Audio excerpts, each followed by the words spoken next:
The SEC's race to find rock bottom continues after another bleak Saturday of college football in what's supposed to be America's best college football conference. Welcome into SEC Football Unfiltered, our podcast from the USA Today Network. I'm Blake Toppmeyer alongside John Adams.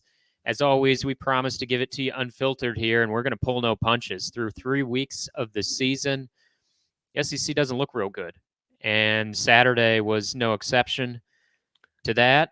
Georgia had a bad first half against South Carolina. Its credentials as the number one team in the nation are now in question.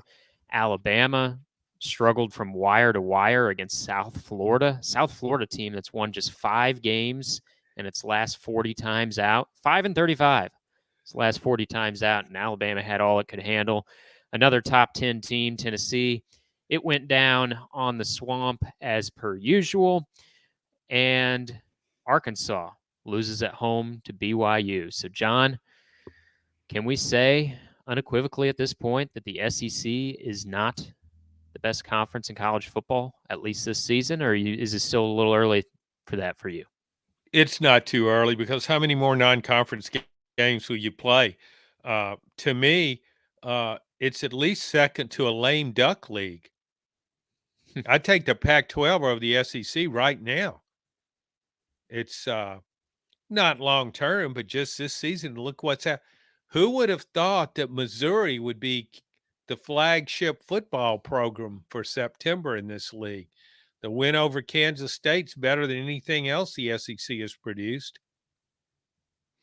Yeah, and I guess let's start at the top because the SEC's best bet to produce a national champion this year, I think most of us agreed, you and I agreed, was Georgia. As infrequently as we've seen it in college football for a team to three-peat, if you just looked at the rosters, Georgia had a good group coming back, had to replace some key components, including its quarterback Stetson Bennett and offensive coordinator Todd Monken, and I think that's rearing its head in the first couple weeks of the season. We could say, the first 2 weeks, maybe Georgia was just, sleepwalking to wins against clearly inferior opponents. We see teams do that sometimes, play with their food. We've seen Georgia do that in these seasons where it's won national championships. But Saturday was different. Saturday was an SEC opener against South Carolina. Some call this a rivalry game. I think maybe South Carolina considers it a little more of a rivalry than Georgia. But in any case, first conference game, here's your chance to impress. And Georgia's opening kickoff went out of bounds, and that set the tone for a sloppy first half. Georgia, no real big plays, no big punch offensively throughout the first half. Now, quickly in the second half, they righted the ship. They took care of business, intercepted Spencer Rattler a couple times, and the offense became efficient enough to get it done. But still, just 24-14 over a South Carolina team that had lost to North Carolina in the season opener. So we're going to get to Alabama in a bit, John, but let's start with Georgia. 1 through 10. What's your level of concern with Georgia right now? With 1 being, there's nothing to see here. Hand them the trophy. Georgia's just messing around with a couple games, but the glory is theirs. And 10 being, my gosh, hit the panic button, fire everybody, bench everybody. It's a 5-alarm fire. I would go with 5. I think because you hold Georgia to a different standard. Its goal is a 3rd consecutive national championship. So, do I think Georgia's not going to have make a bowl game? No. Do I think? I mean, it's worst it'll be in a New Year's Six bowl. It'll probably be in the college playoff again. But we've seen things. First of all, South Carolina is not a good football team. It's pretty much a one-man gang of Spencer Rattler on offense. Then, lo and behold, he loses his number 1 receiver in the first half against Georgia. Antoine Wells goes out. Not great on defense either. The offensive line's a mess, has had some injuries. So that's not a good team, yet it hung in there with Georgia. That's not supposed to happen. Carson Beck, Georgia's quarterback, looks good throwing the ball. And Ladd McConkey, its top wide receiver, is not playing. So I look at those things and I think, okay, Beck may turn out to have a good season. The Bulldogs will be better when McConkey's back in there. But I don't see any game breakers at running back. None of those running backs scare me. And they can get me a first down. Yeah, they can uh, grind it out. But with Lad McConkey out of the game, you had Dominic Lovett coming in there from Missouri, 56 catches last year. Ra Thomas from Mississippi State coming in. Uh, I, I just don't see playmakers, and playmakers decide those playoff games. They say defense wins championships. Now I think playmakers win championships. Stetson Bennett did last year, so I'd say a 5 with Georgia right now. Yeah, and it's one of those deals. The first half, South Carolina, they got the ball first. They go on this long scoring march that chewed up, several minutes of the clock. Georgia had a long 13 play drive in which they missed a field goal. Like of the problems facing Georgia right now, or the potential warning signs, I guess. I mean, special teams maybe the biggest concern. We talk about the loss of Stetson Bennett and Todd Monken, but let's not forget that they lost their kicker too, Jack Podlesny, from last season, and it's been a bit of an adventure with Peyton Woodring as the kicker this season. And so, it was kind of a weird first half where Georgia only got just a few possessions. One of them was, like I said, a long march that probably should have resulted in points, but there was a missed field goal.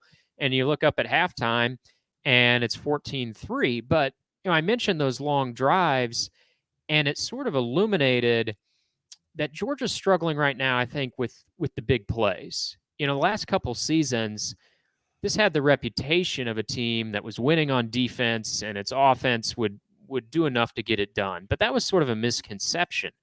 Georgia could rip off big plays with the best of them, with their two national championship teams, and we're just not seeing that same kind of firepower with this offense. You mentioned Carson Beck. He's been accurate.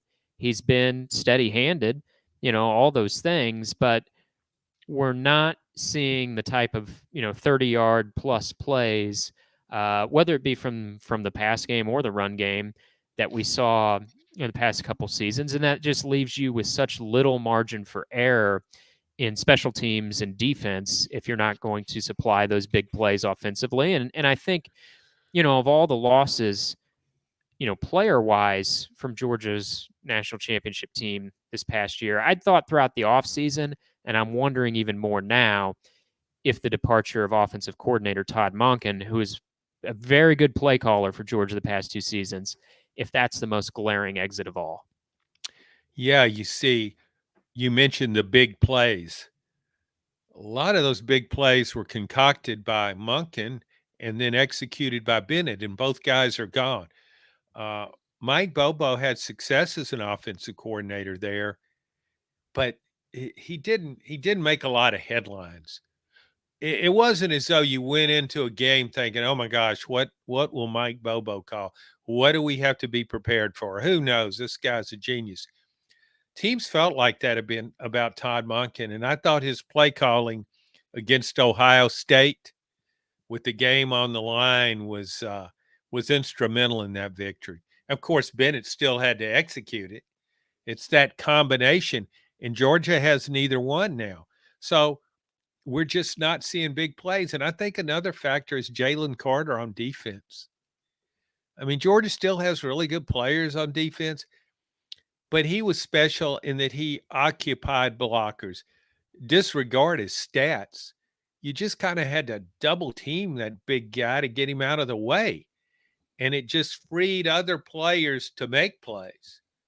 I just think what you were talking about and describing what happened against South Carolina, the Georgia we know and think of as winning a third straight national championship doesn't fall behind South Carolina at home 14-3. It just doesn't happen. I'm probably with you in my ranking, the 1 through 10 on the panic meter or level of concern, whatever we're calling this. I'd probably go with about a 5.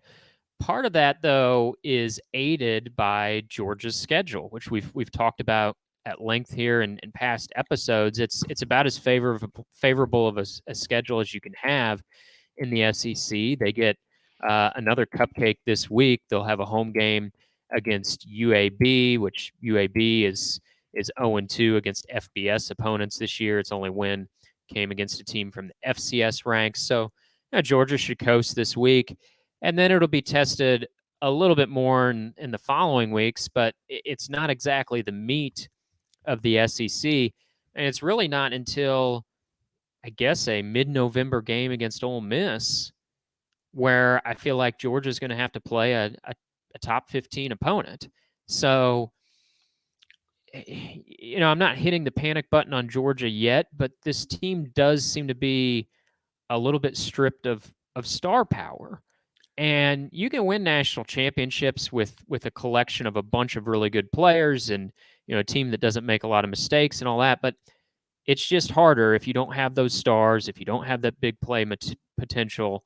So yeah, I'd go somewhere in the middle. It's not nothing that Georgia was tested by South Carolina throughout 2 quarters of that game, but I don't know that it screams to me that they're not making the playoff either. And like I said, part of that's because they'd probably have to lose twice to miss the playoff, or at least get blown out once.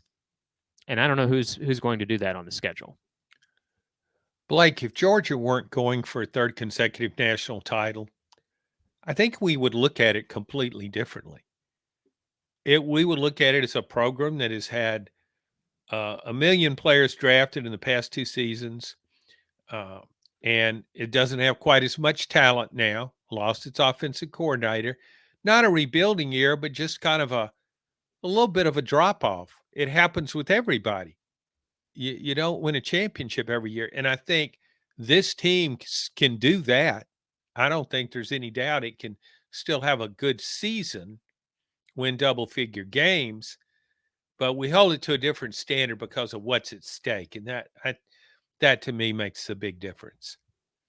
Talk about a program that's usually held to a different standard, John. We're going to apply the same 1 through 10 meter here for Alabama because I think many believed after that loss to Texas that there were real problems facing Alabama. And yet I thought, okay, here comes South Florida. I don't care that the game was on the road. I mean, you look at that crowd on Saturday, there's as much crimson in the stands as anything. I mean, it's sort of inexplicable that Alabama would play a road game against South Florida, but let's face it, not among the most menacing environments in America. So I thought Alabama would just crush the Bulls, right? I mean, this has been one of the worst FBS programs the last several years. They've been terrible, frankly, for several years now. And Alabama, they benched Jalen Milroe. They cycled through Tyler Buckner, who was not good. Then they tried Ty Simpson, who was slightly better, but still not very good. Thankfully for Alabama, the defense played up to the Alabama standard, I guess. But the offensive line remains a glaring issue. And now here Alabama sits 2-1 with that loss to Texas, no margin for error in terms of their college football playoff hopes. And Ole Miss, undefeated Ole Miss, an Ole Miss team that took them to the brink last year and has one of the nation's highest scoring offenses, comes to town on Saturday. Alabama going back to quarterback Jalen Milroe. I'm not sure they ever should have went away from him. We talked about this last week. 1 through 10, what's your level of concern on the meter for Alabama? I would say a 10. Um, No, all the way to the top, all huh? the way to the top because I look at Alabama. Okay, you lose to Texas at home, a big shootout, big game. You've got the home field advantage. Don't just lose, but lose not looking good. That's one thing. But playing South Florida and you're not up 4 touchdowns at halftime, that's really glaring. If you compare those rosters, recruiting rankings, tradition, whatever, South Florida's just a pushover. I mean, it's Vanderbilt without the SEC logo. It should be worth. Vanderbilt should be favored over South Florida. And the way Alabama struggled, and after I didn't have to watch much of that, Alabama shouldn't have gone away from Jalen Milroe. I agree with you there. The, he's not a great quarterback, but he's a great athlete. He can make run. He can make plays. He's got a strong arm, but he can run. He's an outstanding runner. He can turn a 5-yard gain into a 50-yard gain. What else do these other quarterbacks give you? Because there's not all this super talent around them. You talked about Florida. Who on Alabama's offense, if you're a defensive coordinator, who scares you? Who do you think, who keeps you up at night thinking, okay, how can we keep him from getting the ball? We don't want this guy to get in the open field. Yeah, there's really nobody, and that's what's There- so glaring about this offense because it's the quarterbacks and it's everything else too.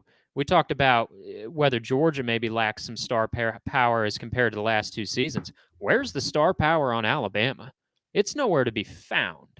But There's no stars on this team, either side of the ball, frankly. And I go back to the offseason, John, and Alabama fans have kind of come to accept that Nick Saban's got a bag of tricks, and it's almost magical. When a coordinator leaves, Nick Saban just sits back and smiles and says, perfect. I can reach into my magic bag here and pull out a coordinator better than the one before. Well, that didn't happen this offseason. He hired Tommy Rees, whose offenses at Notre Dame regressed year after year. Had 3 offenses at Notre Dame. Year 2 was worse than year 1. Year 3 was worse than year 2. Has an infatuation with tight ends. I'd rather have a guy who's got an infatuation with good quarterback play in this day and age. And Nick Saban needed someone like a Dan Mullen. And I'm not saying he didn't try to hire Dan Mullen. There's been reports out there about what that attempt may have been. Dan Mullen has publicly said that he likes his job at ESPN and has kind of alluded to the fact that it's going to take something special to get him back on the sidelines. I don't know that a coordinator opportunity was enough to obviously it wasn't, or he'd be doing that. And so Saban hired Tommy Rees, young guy who, as I said, had been regressing at Notre Dame, and Alabama wanted to get back to bully ball. In reality, this is boring ball. They have no punch. They have no offensive line. And although Jalen Milroe in his first in the Texas game, he didn't do much to help himself. I didn't think his coordinator did much to help him either. You know, Alabama's going to go up against Lane Kiffin and Ole Miss this week. Think what Lane Kiffin would do with this offense. First of all, he'd be drawing up a lot more quarterback runs. You know, not just using Milroe in scramble mode, which is mostly the way we've seen him running it. He'd be running Jalen Milroe at every opportunity. Jackson Dart at Ole Miss leads all SEC quarterbacks in rushing yards this year. Lane Kiffin loves him a running quarterback. Just imagine what he would do with Jalen Milroe. He'd crank up the tempo. He'd help out that offensive line by putting the defense on their heels with some tempo. I mean, a Lane Kiffin offense would look totally different than what we're getting here this year from Tommy Rees. And like I said, there's just a glaring lack of playmakers at Alabama. You don't have the quarterback. I don't see a ton of answers there. I think it's right to go back to Milroe. Don't know that they ever should have went away from him in the first place because there were so many other issues around him. I don't know if I'd go all the way up to 10 on the panic meter just because maybe you and I have different definitions of that number because I feel like our level of concern is pretty similar. I'd go just one notch below, though. When you're applying the Bama standard to the product, I'd go with a 9. If 10's like sack everybody and shut the thing down, well, I don't know I'm if it's not that, but okay. it's a 9. No, you're right. It's how we define a 10. Right. I don't think they should fire everybody, but I do think ultimately this is all on Nick Saban. He He, assembled this. Yeah. he's the one that hired the coordinators. He's been praised in the past for his coordinator hires. for taking coaches whose career was shaky, reviving those careers. Um, I also think in this day and age, if you don't have a quarterback, a really good quarterback, you're not winning a championship. And that's what Alabama football is about, winning championships. So, should Nick Saban have been able to see last year as the season was progressing and Bryce Young was keeping the championship boat afloat, that I need a quarterback next season? I really need a quarterback.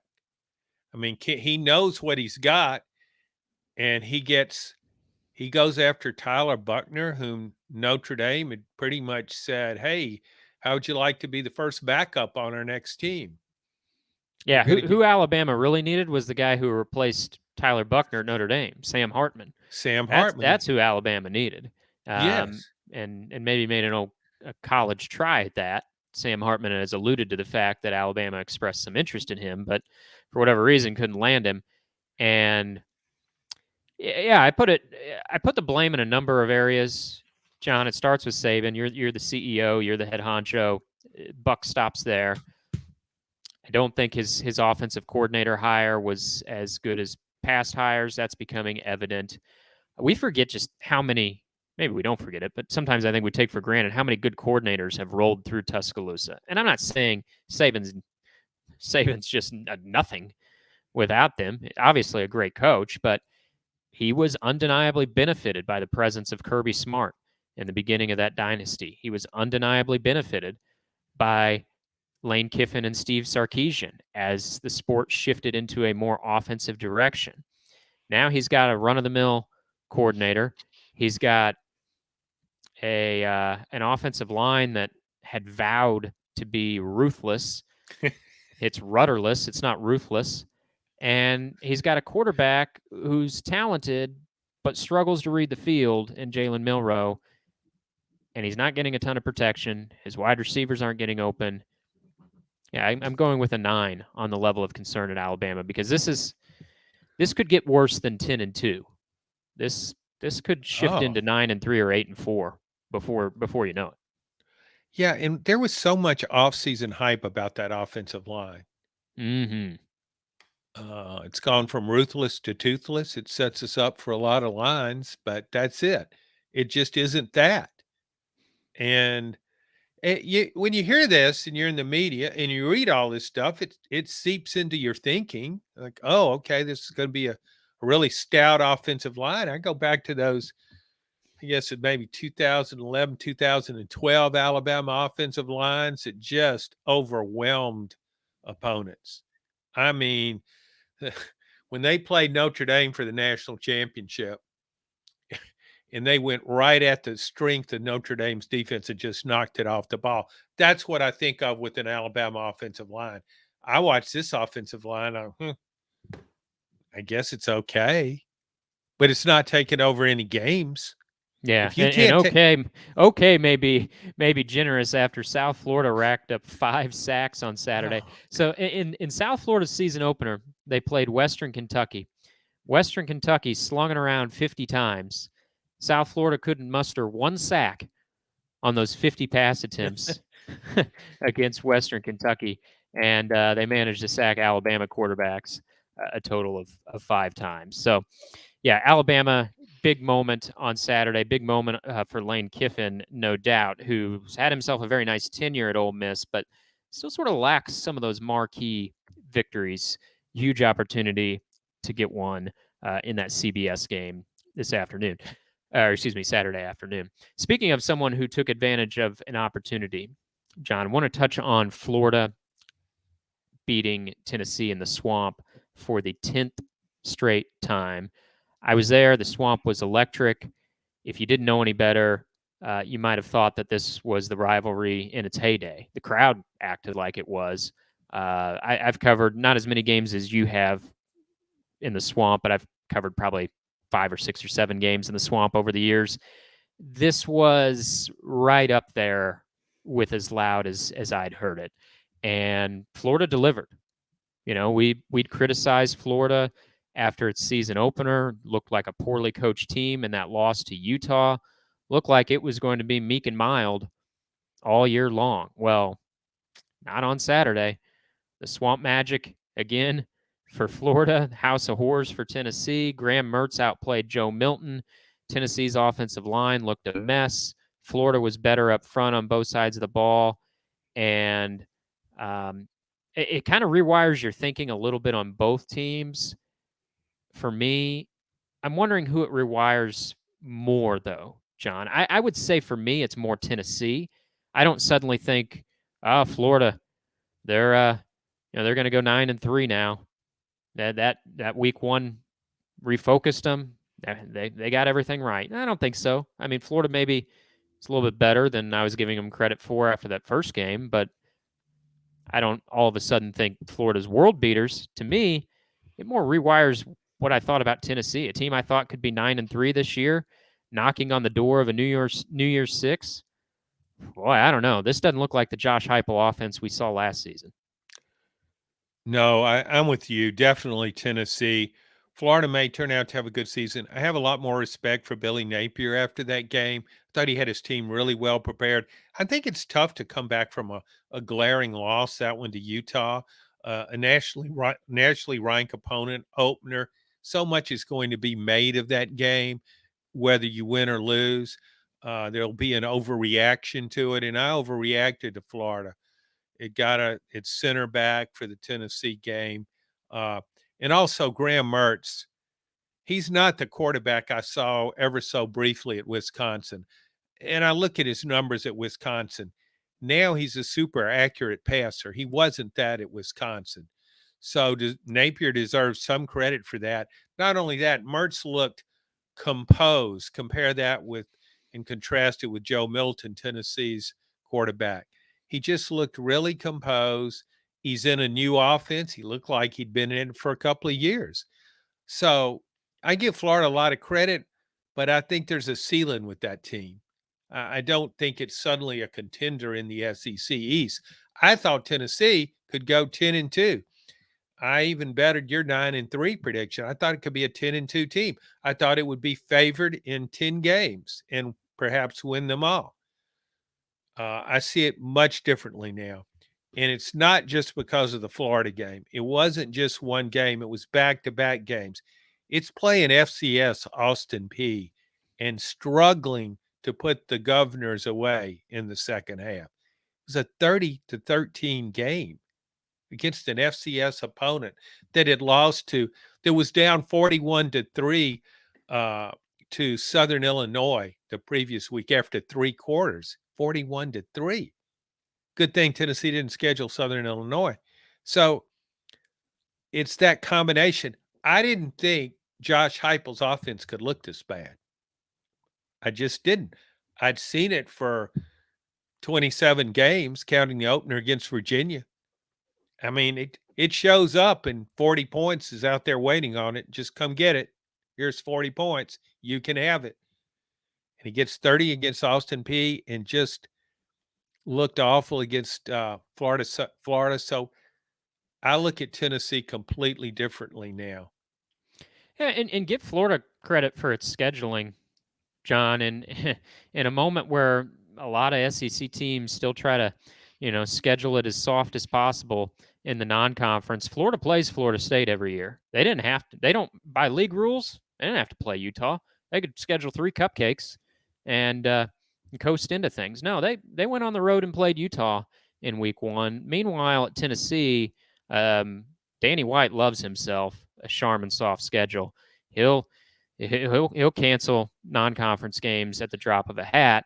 And Tennessee was supposed to play a road game against BYU this season, got that off the schedule, and played Virginia instead, which, hey, that helped on the record. Tennessee got itself an easy win in week 1. But you do wonder how much the fact that Florida had been tested by a good opponent early got them a little more battle tested for this SEC opener. And yeah, I wouldn't have thought, Graham Mertz and the Florida Gators would be, running circles around, by comparison, the Tennessee offense in this game. But that's what happened. Mertz, Florida still seems to lack some of that big play threat we were talking about with Georgia. I wouldn't say Florida has much of that either, but Mertz's accuracy was just sublime. He was amazing on third downs, and Billy Napier got conservative in the second half. He said maybe he got too conservative, which I thought was um, an astonishing dose of humility from a coach. Normally, coaches don't admit they made any mistakes, but I thought it also spoke to the situation, spoke to the new clock rules.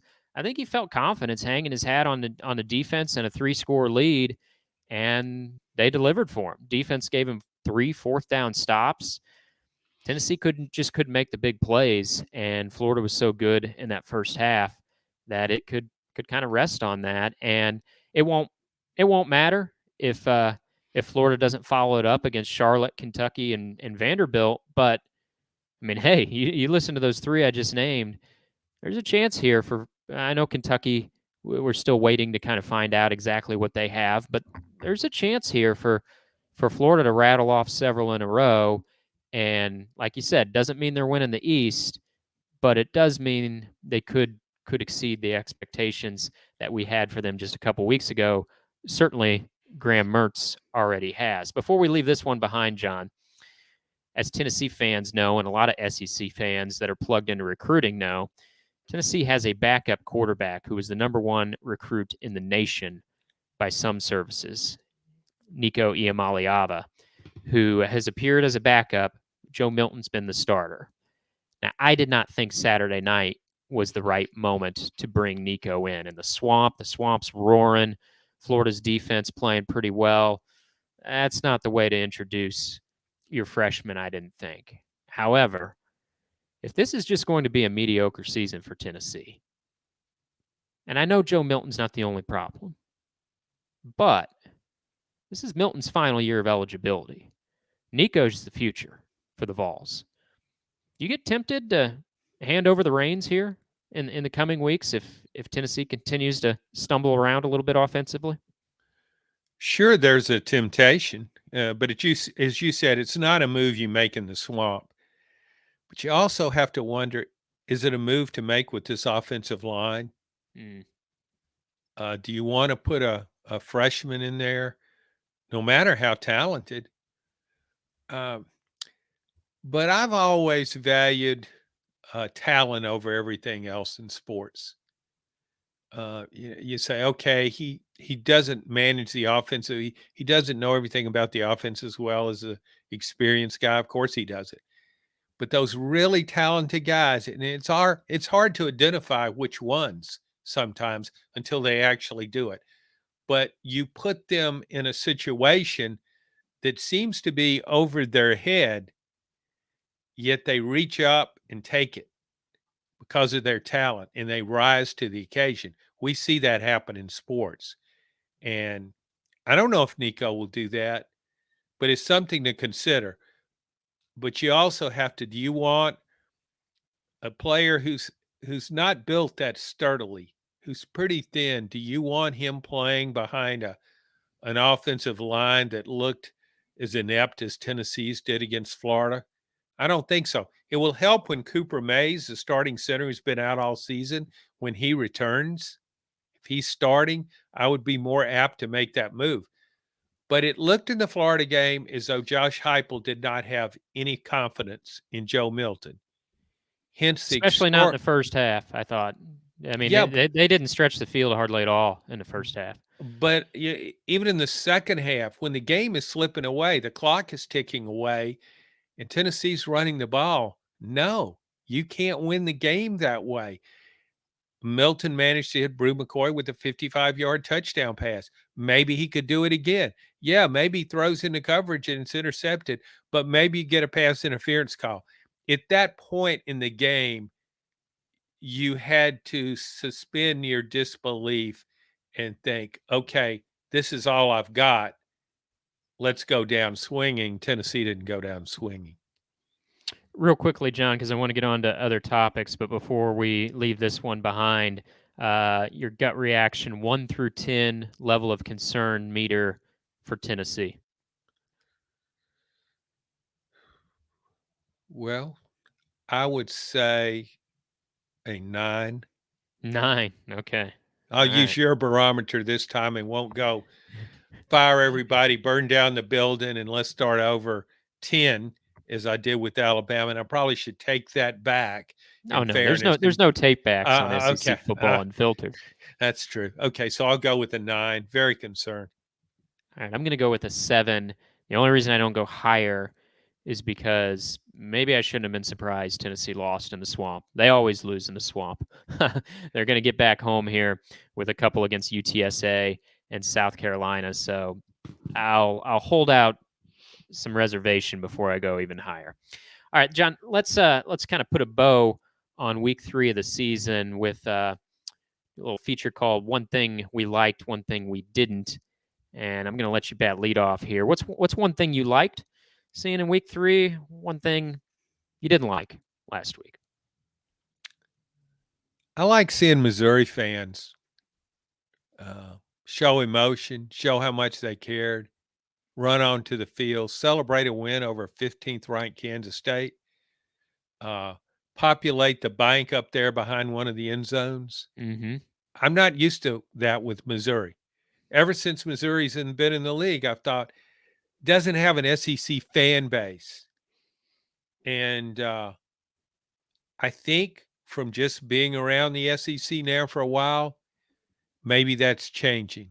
It's becoming a little more hostile, a little more in your face. Look what we just did to you, Kansas State. Then get out of here. I just like that to see that emotion and to see Missouri respond that way on the field and in the stadium. So that to me was significant. Yeah, we're sharing a wavelength there because the one thing I liked I had marked down here was Missouri related as well, which I guess is a good thing since we hadn't talked about that game. One of the more interesting results around the SEC last weekend. I had specifically Harrison Mevis, who's known affectionately to Tiger fans as the thicker kicker. This is a 243-pound kicker. If you didn't know any better, you might think he was Sebastian Janikowski. Well, Seabass played at Florida State in so many years for the Raiders. Well, the modern day Seabass, Harrison Mevis at Missouri, bailed out his coach on Saturday. Now, I have to say, I thought Eli Drinkwitz, he had Missouri well prepared. So for the first 59 minutes of that game, maybe even 59 and a half minutes of that game, Drinkwitz had a pretty good coaching effort. But boy, things just about exploded there in the closing seconds. Missouri got an inexplicable delay of game, sort of a brain fart moment for Drinkwitz. Drinkwitz himself called it boneheaded. And that moved that turned what would have been a 56-yarder for Mevis into a 61-yarder. Well, then Drink thought he had time to run a quick out play, get a few of those yards back from the penalty. Brady Cook, who had a fantastic game, Missouri's quarterback, one of his rare incompletions, I guess, on the day, almost threw an interception there on the penultimate play. And so things were falling apart for Missouri. We saw them shoot themselves in the foot for a couple losses last year. Not this time. Thicker kicker comes in 61 yards for a college football kicker. At first, John, my initial reaction was, oh boy, fans are storming the field after beating Kansas State, the nation's number 15 team. I mean, Missouri was a modest underdog in this game. You're really going to storm the field for that? And then in texting with some friends and having the benefit of some more, I took a beat and thought about it. I thought, you know what? If you're a college student sitting on the hill there at Mizzou and you see your 243-pound kicker bail out your coach with a 61-yarder, why the hell not? Storm the field. How many times you can be able to say, yeah, we saw our 243-pound kicker walk it off with a 61-yarder. Go ahead, storm the field. That should be an NIL deal from Mevis. He's the thicker kicker has got to have some kind of burger deal there in Columbia. Yeah, here you get your Step up to the plate. double meat Yeah. patty here, triple meat patty. Yeah, yeah. So that's kind of what my line of thinking was. I just didn't think Missouri fans cared enough to storm the field. All right, one thing you didn't like, John. I'm gonna give you a moment to think. I'll bat lead off here. One thing I'm gonna go off the field. One thing I didn't like. It was before the Ole Miss game. Lawsuit dropped as reported in the Clarion Ledger. Member of the USA Today network. A Ole Miss player. Well, we don't know really whether he's a player or not. He says he was kicked off the team. Ole Miss says he remains on scholarship. DeSanto Rollins is suing Lane Kiffin and Ole Miss for $10 million in compensatory damages, $30 million in punitive damages. If you're scoring at home, that's a total of $40 million. Rollins said Lane Kiffin kicked him off the team last spring. Rollins says he was dealing with mental health, a mental health situation. He was scheduled to meet with Kiffin, didn't hold to that meeting. Rollins didn't show up to meet with Kiffin until 2 weeks later. Lane Kiffin did not take well to that, and Rollins apparently hit him with the old cell phone recorder. In this day and age, you got to know rule number one: always assume someone's recording you with your cell phone. I guess Kiffin did not keep that in mind because in the recorded comments in the lawsuit, at least this is coming from Rollins' allegations here. Kiffin called him a pussy and basically just gave him a dressing down. And he said, in the real world, you have a job.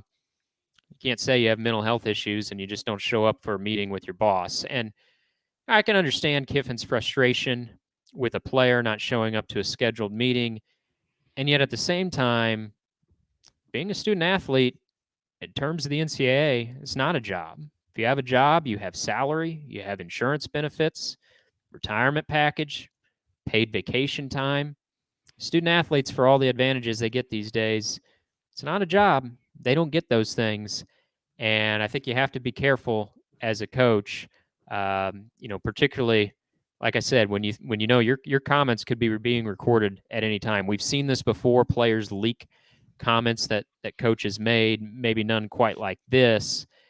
And I wasn't totally surprised. I don't think Kiffin was the only coach in the world that would react this way to a player missing a meeting. Sort of doubt that DeSanto Rollins is going to get $40 million in damages. It's just kind of a sad story all the way around. Sad sign of the times that you take a cell phone and kind of privately record a meeting and then sue out of the situation. For Kiffin, much has been written. I've contributed to the narrative of him being a more mature coach. And I didn't think this, at least according to what was recorded in the lawsuit here, it doesn't look like a very mature way to handle this situation. I'm not saying you can't process a player, edge him out the door. It happens all the time in college football, but there's a mature way to do it and an immature way to do it. And at least based on these comments in the lawsuit, this doesn't seem like the most mature way of handling this situation. A more mature way would be to say, you know what, might be time to get a fresh start elsewhere. We'll do everything we can to support you. You still got your scholarship, your aid, but we encourage you to pursue other options. The name calling, the dressing down, I don't know if that flies in the year 2023, John. I read that story and I thought of Bear Bryant. I'm probably one of the few people working full time now who interviewed Bear Bryant and covered half a dozen or more of his games. And imagine how Bear Bryant might have handled that. I almost could see him saying, "You've got mental health issues," and then just looking at him. And that would be it. But he wouldn't have been recorded on a cell phone. He wouldn't have been recorded on a cell phone. And if you had recorded him, you wouldn't have been able to hear him. He spoke in a very low voice. You couldn't hear. What's that? No, just like this. So you couldn't. And Kiffin usually speaks real softly, so that cell phone Yeah. must have been really close to him. I don't know how you didn't notice it was recording him. But Blake, coaches are making more money than ever. Crazy money. Well, there's a reason for that. You've got to deal with a lot more issues now than you did 20 years ago, or It's in true. Bear Bryant's case, more than 40 years ago. And so that requires you to be able to navigate all kinds of different situations. It's not just being on the sideline and freeing a running back for a wheel route that goes for a 50-yard touchdown pass, you got to say, okay, what am I getting in here to? I mean, alarms need to go off in that situation. And as you said, I'm so sorry to hear that you're struggling with that. And we have services that can help you and help you get through this. And even if you're not on the team, you're still on scholarship, and we'll help you in any way we can. And Lane didn't do that, so he might be in trouble. Yeah, golden rule, cardinal rule, when in doubt, always assume you're being recorded on cell phone Mhm. audio. John, you got something you didn't like last weekend? I mean, Well, I know you're you've already put a 10 on the panic meter at Alabama. Maybe well. I maybe can't give. Alabama's what you don't like. I didn't like Alabama. I didn't like Tennessee. Uh, I didn't like a lot of things I saw in the field. I guess, and you're going with this really big time issue, a $40 million deal, a possible lawsuit. So I feel very insignificant. And I guess maybe I've become think too much of Spencer Rattler. But when I saw Antoine Stewart, his star receiver, go off the field, Antoine Wells. Antoine Wells, I'm sorry, Yeah, I'm combining him with Evan Stewart of Texas A&M, and understood. saw Antoine Wells go off the field. I really felt sorry for Spencer Rattler, because here we go. I mean, he's struggling anyway, and there's a really big time receiver, a game breaker, scored a touchdown against Georgia. Uh, he's definitely a threat, somebody you got to account for. Alabama and Georgia could use a receiver like that, and to see him go out with all of South Carolina's problems already, I just thought it was something I didn't like seeing. Yeah, that's fair enough. And big injury to a star player, Mm. affecting an already um, hamstrung offense in many ways. All right, week 4 picks, John. You were terrible last week in the picks. I was fantastic. The season records now, I'm 10-5. You're 5-10. Still plenty of time for me to disintegrate. Don't worry about that. Didn't All you right. uh didn't you Yeah. blow a lead last year? Am I I remembering may that correct? have, yeah. Yeah. We talked about a race to the bottom in the SEC. Last year's Yeah. picks contest between you and I was the race to the bottom, and I sunk a little bit lower than you did. Few SEC games to pick this week. We'll also go outside the conference one and then give you our locks of the week. We'll start us off. Auburn at Texas A&M. Texas A&M 7-point home favorite. Auburn's 3-0. Don't look now, John. They took advantage of a largely favorable start to the season, but they did get the road win at Cal a couple weeks ago. We'll find out if this is fool's gold or not.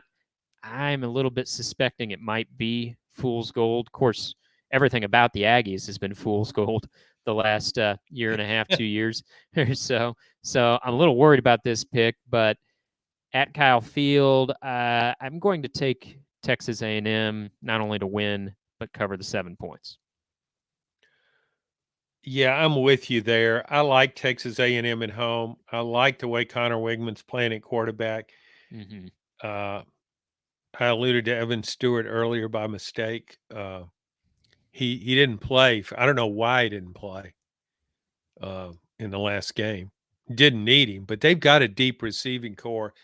I watched Auburn against Cal, and yes, Auburn won the game, and yes, it was very fortunate, uh, lucky almost to win that game. I thought Cal was a better team, but good for Auburn. Those non-conference wins are against Power Five programs are hard to come by in the SEC this September. So give Auburn credit for that, but I like A&M in that game. Game in St. Louis this weekend. We'll see just how much those Missouri fans are awakened, John. They're still trying to sell this game out at the Dome in St. Louis between Memphis and Missouri. Missouri, 6.5-point favorites, and maybe I'm just having buyer's remorse for not picking Missouri against Kansas State, but that one's rewired my thinking on the Tigers. And don't forget, John, I was tapping that drum a little bit for Missouri in the preseason, saying how much production they'd returned. I got scared off a little bit by that close win against Middle Tennessee. I've been one back over from last weekend, so I'll take mighty Mizzou at the Dome, which we'll see if it gets to sellout status. I'll say they cover that 6.5 points, beat the Tigers of Memphis. I do remember you touting Mizzou in preseason, and I laughed at that touting. Yes, you did. Who's laughing now? However, my inner cynic really wonders about how Missouri will handle success. My conclusion: not very well. So I'll take the points and take Memphis in that one. You think Memphis wins or just loses a close one? I just think it'll lose a close one, but with the points, I would take Okay. Memphis. Yeah, Memphis 3-0. 3-0 clash here in St. Louis. SEC game in this one, all SEC. Mississippi State, we didn't talk about this game. It wasn't worth talking about, I guess, unless you're an LSU fan. Just totally embarrassed Mississippi State in front of the Cowbells Saturday morning. 41-14. Jaden Daniels put on his cape. It was fantastic. Malik Neighbors. Mississippi State didn't have anybody in the building that could cover him. It was easy, just pitch and catch. Time and time again, LSU won in a rout. Mississippi State licks its wounds this week going to South Carolina. I know South Carolina's beat up and bruised. They're 4.5-point favorites, though.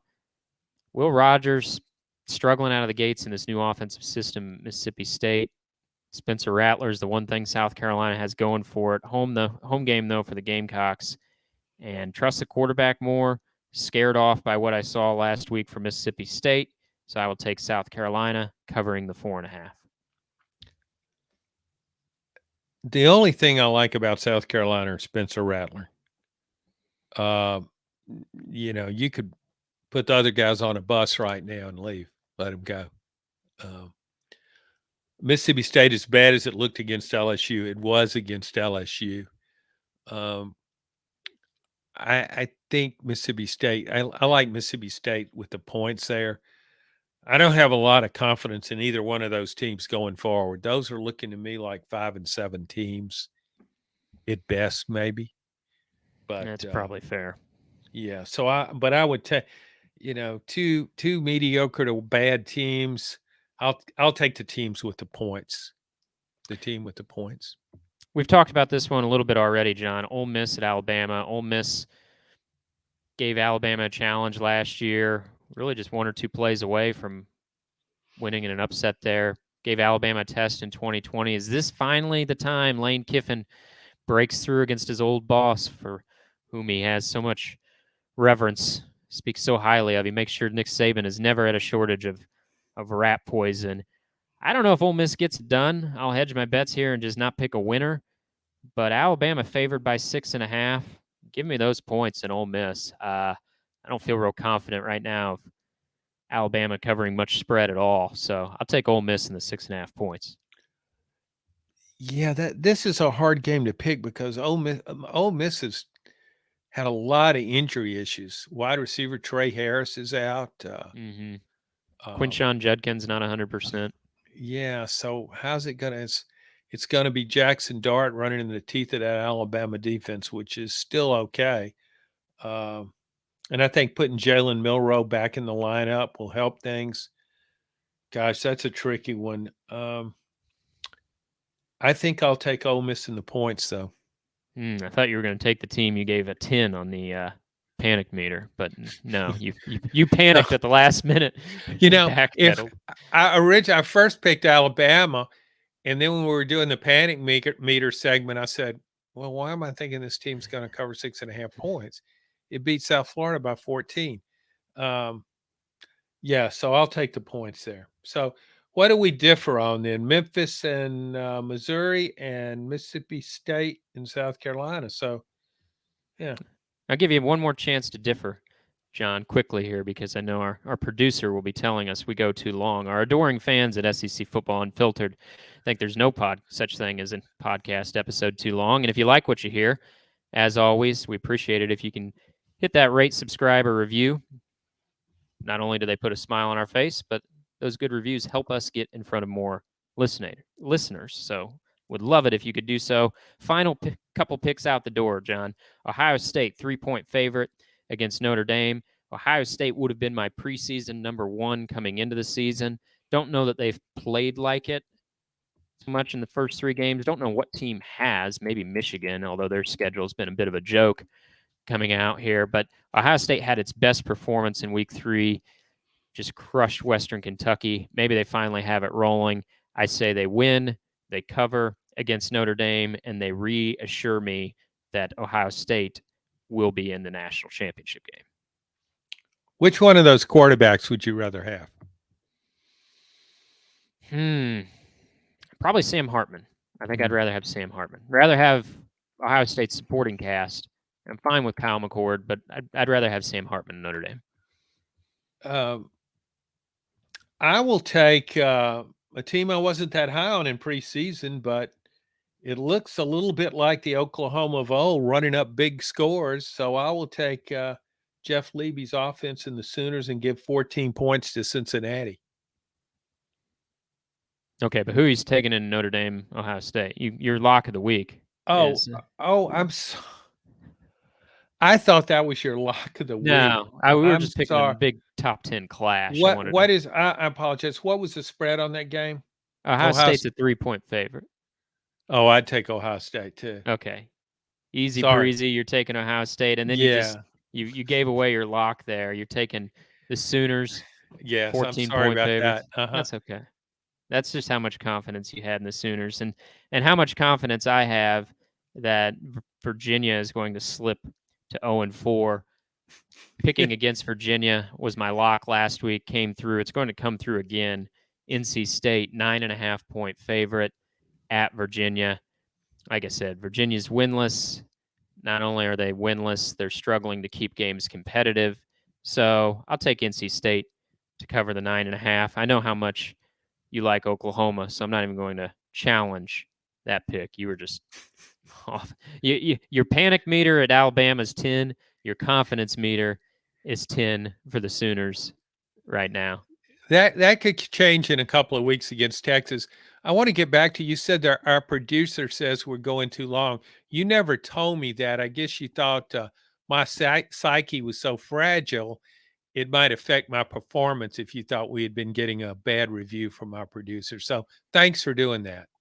Always protect you, John. Always will. I got your blind side. Alabama needs to find someone to get their quarterback's blind side. We'll see if they can get it figured out in one of the marquee games this week against Ole Miss, and we will be back to discuss right here with you on SEC Football Unfiltered. Thanks for listening.